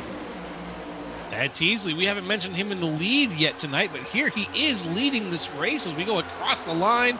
Thad Teasley is your race leader, and the 1320 cars are angrily chasing down the guys up here from Whitehead Racing and Windy Gap Motorsports. Down to 1 and 2, outside line with the advantage. Here comes a surge from the bottom, though. Pileshi all over the back bumper. The 9 machine of Jacob Prince as we work down the Alabama Gang super stretch. 2 laps to go. Go make your move. You better make it quick, and you better be smart about it. That's the most important part. Smart about it as J.J. Reed snaps up to the outside to create that third line. He's going to try his best up there. He's got Ronnie Hurst to help out, but they're going to fall back a little bit further. Up down here at the front. Oh, action in the back. But everybody keeps it straight. We are going to keep on rolling. Oh, looking up at the top. Here goes Pileshi with Lewis. They're going to be 3 wide. And Jacob Prince getting hung out to dry. Leading us to the white flag is going to be the 81 machine of Pileshi, and Prince falls way back into the pack here. It's been 13-20 just about all night. Now they've got 2 cars down here on the bottom line with an opportunity to win it. Justin Lewis, and around goes his teammate. The 81 of Pileshi spins down the back straightaway, back up into the field. Multiple cars around, down the back straightaway, though Thad Teasley now with the advantage. Oh, Sylvia. Man! The 9! Justin Jacob Prince, excuse me, all the way across the middle of the field. Oh, it's not Huge. over. Justin Lewis, heavy contact with the 14, and around they go, another big wreck. And across the line. Is the 86 Machine of Calvert going to be able to get there? No, not enough time across the line in the wildest last lap we've seen in an age. It's going to be the 33 Machine of Thad Teasley winning at Talladega. Wow. What a crazy finish. There was wrecking the whole way through the back of 3 and 4. Multiple massive wrecks have resulted in the top of the field completely changing. 13-20 virtually vanishing from the leads of this race, not even placing. Trevor Dalton getting the closest in on his team to getting to the lead, but Thad Teasley with the win in the 33. What a drive to the front, and what a survivor. Yeah, I'll be honest here, man. 13-20, they had this thing on lock today, but they just that last restart, they all kind of collectively shot themselves in the foot. Yeah. Lewis got to the back of Paleshi, sent his teammate around for a ride on the back straightaway. That left Lewis with absolutely no help there on that last lap. Then That was, yeah. him and Nathan Sylvia side by side through 3 and 4, and Lewis kind of just slides up the hill and starts dooring the 14 machine and set himself up for an opportunity to get spun from behind. Be careful with that stuff. You got to make sure you're, on point from start to finish. But how about this with Thad Teasley? Ran a great quiet race. We didn't talk about him. Got caught up in one of the wrecks. Went back to work and gets the job done here at Talladega. Sometimes things just luck into place, and that's what you saw there for that 33. Yeah, no kidding. He is talking about right place, right time. But getting to the right place took all of his effort, and it paid off completely. Thad Teasley, here we go, folks. Right in front of you, you've got the unofficial race results for tonight's race. Super duper fast guy of the race goes to Eric Johnson with a 48.785. Very fast around. But Thad Teasley's going to win it all here at Talladega Superspeedway, followed by Drew Calvert, Ronnie Hurst in third, J.J. Reed in fourth, Trevor Dalton in fifth, Cale Peterson in sixth, Jacob Prince in seventh, Rylan Long in eighth, John Bradford in ninth, and Jonathan Casper in 10th. Coming home in 11th place is going to be the 81 machine of Drew Paleshi, followed by Joshua Yarborough in 12th. 13th going to the 14 machine of Nathan Sylvia, followed by Austin Call in 14th. 15th place goes to the 2 machine of Todd Markle, followed by 16th place Bill Hagan. Coming up 17th is going to be Eric Johnson with Jacob Zala in 18th. 19th goes to Mark Kazan with Justin Lewis in 20th. 21st place is going to be Bruno Latour with Brad Wilson, Maxwell Caldwell, Mike Boone, and some guy that decided not even to grid tonight, rounding out the top 25. Some knucklehead. Well, Joe, I'm going to leave it on to you here, buddy. You got it, buddy. I got your back. Let's do it. And what we're going to do is we're going to do some interviews. We're going to be talking to the guys who went around and finished this race, where they finished it. Ronnie Hurst is going to be the first person that we get up here into the booth, hopefully, and we'll get a chance to talk to him about how his race went. Hello, Ronnie Hurst. Can you hear us okay? I can. What's happening, man? Hey, you know what? I'm doing pretty good. I'm up here calling a race, having a good time. And you, my friend, went sailing across the line in third after a really wild race for everybody involved. I'm going to be asking a similar question to just about everybody I talked to tonight. But can you tell me a little bit about what it was like just to stay alive here at Talladega? Yo, did you see that last lap? Like the seas just kind of part. Yeah. I mean, I don't deserve a third, but I'll take it. I got some damage early and decided to just kind of pick away at it instead of using the fast repair, and that worked out okay. But I couldn't lead, so I was just really stuck behind everybody for most of the race. Not that leading gets you really far, but yeah, man, we hung in there and used that fast repair late, got the car back to what it's supposed to be, but still, I wasn't in a position to take a podium, but I don't know. All these guys wanted it, and they were just taking it from each other, and here we are. Yes, my friend. You know what? Surviving counts. I think surviving counts for sure, especially in this sport. You want to be there you want to be there on the lead lap to get across the line, and you were there. We're watching it right now. The seas did part for you and left you a clear shot at the finish, and man, you sailed through. You took it just narrowly narrowly avoiding a wreck there at the end too. You had a Beyblade that just came out of nowhere, came flying at you, but you managed to sail across the line there, man. Amazing finish here. Were you nervous coming into Talladega, or was this where you were like, no, this is gonna be all right? You know what, man? As like a league owner / admin, when you do this stuff, you take on a different role. It's almost like a league dad. I don't really worry as much about finishing. I just want to see the race go well and the guys be competitive and be respectful and do all the things that we hope to do every week. And it's a crowd. It gets crowded, right? And we're all going fast. But I know there was a lot of 3 wide moments that we held steady, and I think it was something pretty good for whoever was watching to watch tonight. And yeah. I'm happy with the result. Again, the third place, you always want to win it, maybe like earn it. I don't feel like I earned this one, but I'll take it. That's fine. Hey, if you know what? Third place on the silver platter is still third place, right? There you go. I'll take Yeah, it. man. Absolutely. All right, man. Anyone you want to give us a little shout out to or thanks to for your third place silver platter finish tonight? Yeah, you know what, man? My boys at J&M Group Industrial Services, they make this league possible. They do everything that allows us the opportunity to have you guys broadcasting this and putting this league on. So thanks to them. Mike Art, love you guys. That's my fam. My teammate, Josh. I think he got caught up in something a little late there.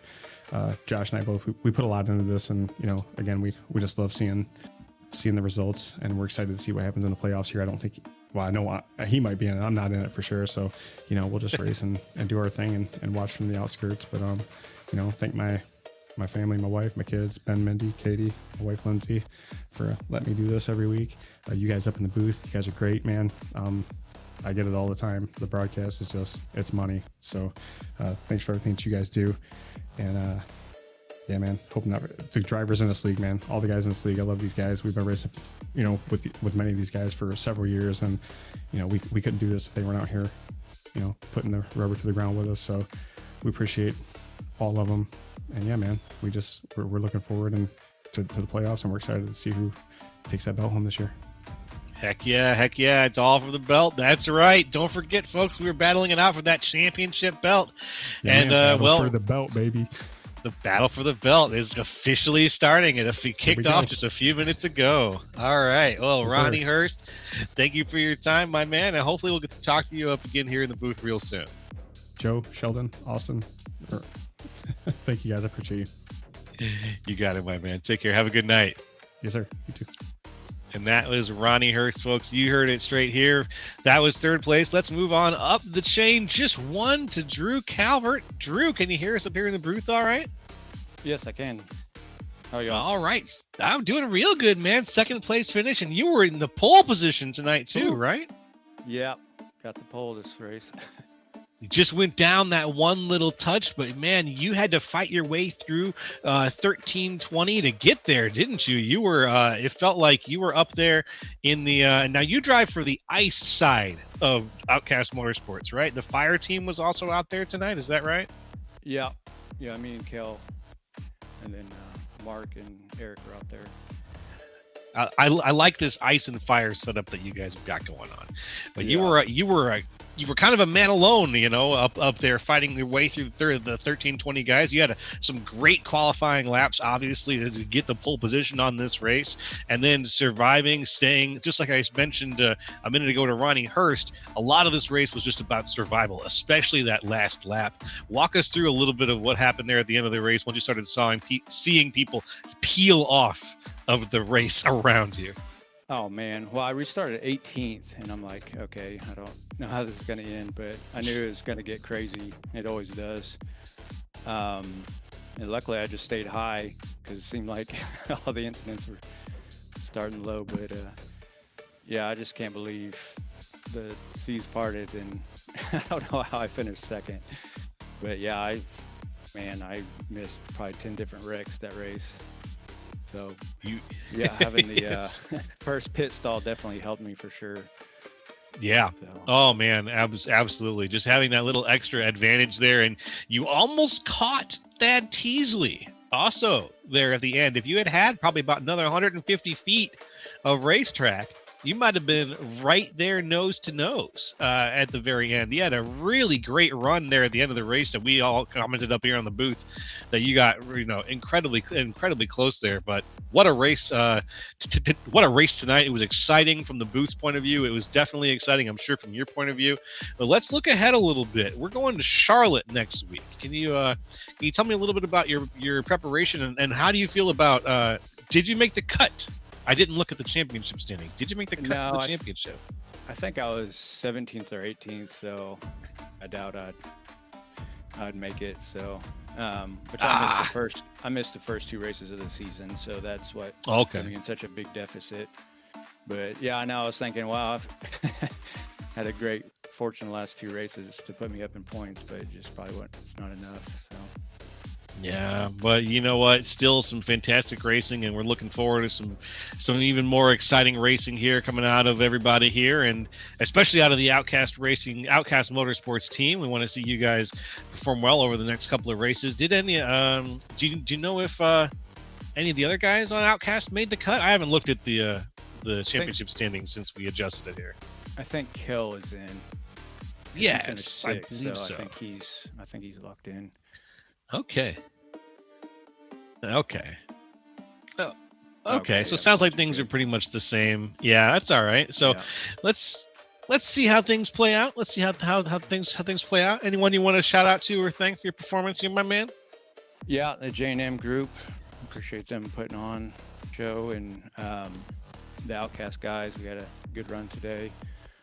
All the admins and y'all in the booth do a great job as always.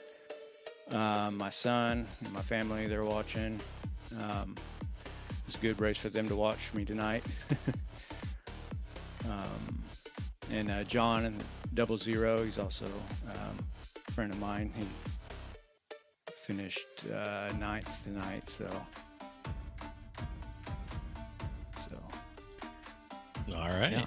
Not Yeah, a bad looking- list there. looking forward to Charlotte next week, so should be a great race. Heck yeah. It's going to be fun, my man. Well, we look forward to that as well, to get a chance to call that race, and maybe we'll be calling your name again when we get to that last three and you go sailing across the finish line. So, Drew, thanks for your time here, and we will talk to you hopefully soon. All right, shout out to the fans watching. Appreciate y'all. All right. Thank you very much, All right. sir.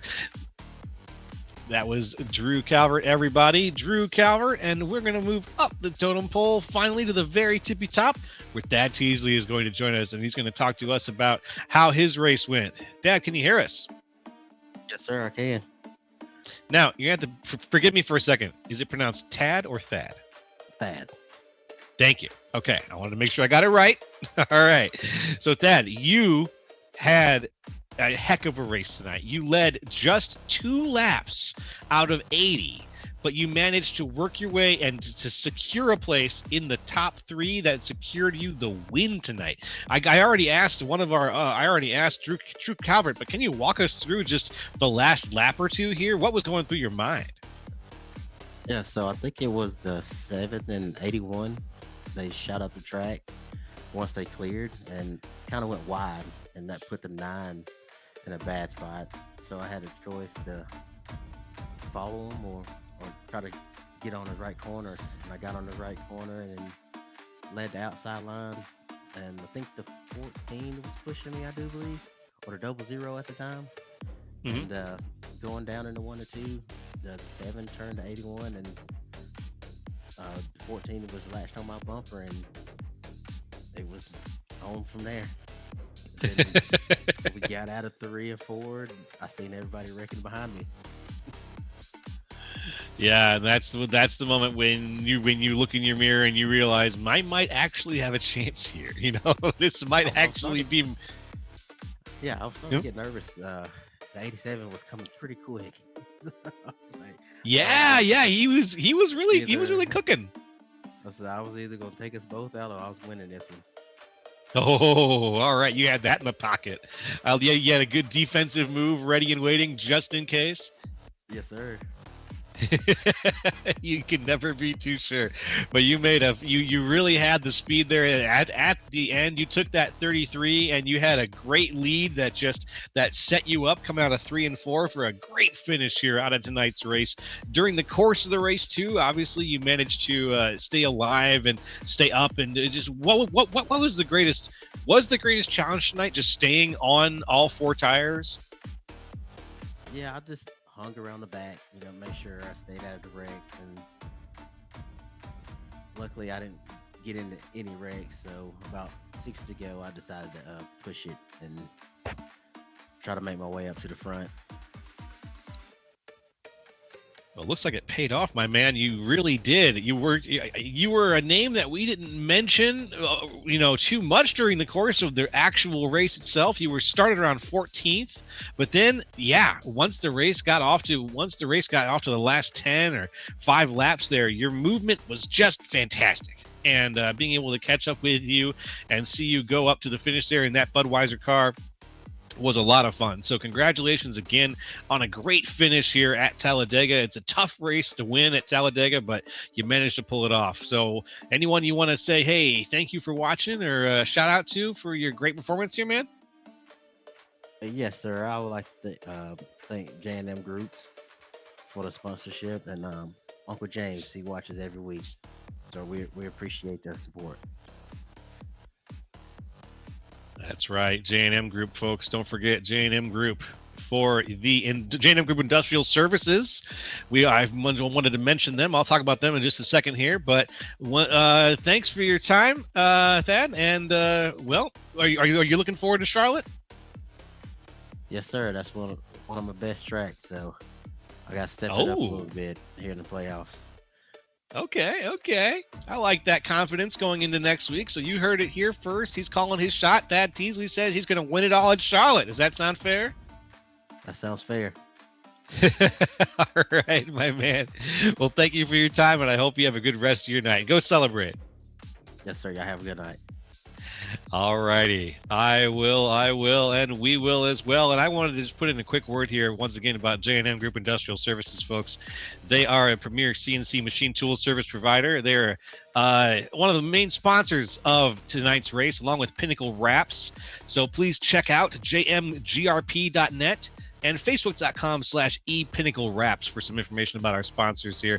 But I also want to just take a moment and breathe out, because wow, we saw a quintessential Talladega race tonight. That was just about up and down, side to side, everything you want to see out of a race from Talladega. It was exciting. We had some good green, we had some good yellow. It was all over the place, and then the last lap was just pandemonium. But that pandemonium resolved itself. You heard twice from two of the drivers. The seas parted. And for Drew Calvert, for Thad Teasley, Drew Calvert and Ronnie Hurst, well, that ended up being 1, 2, 3. So I'm going to go ahead and speak for my co-host real quick here, Sheldon Atkins, and say that he probably had a good time too. You don't have to speak for me now, Joe. I just got back. I don't have to speak for him. Thank goodness. So Sheldon, welcome back, buddy. How could you ever speak for me? You never know what's going to come out of my mouth, Joe. Come on. I was just gonna say I'm really stinky and dumb, and you are very stinky and dumb, Joe. We do know this. The viewers at home know it too. We actually, one of the things that Darby didn't mention that we did in the off season was also add a smell-o-vision function, and now everybody can smell you live in their living room, bedroom, wherever they like to listen to our broadcasts. Hopefully, they continue listening after I go on this spiel here. But yeah, no, you're right. I mean, we basically saw, what we kind of expected here at Talladega. But there's one thing I'm kind of concerned about going forward. The playoffs starting next week.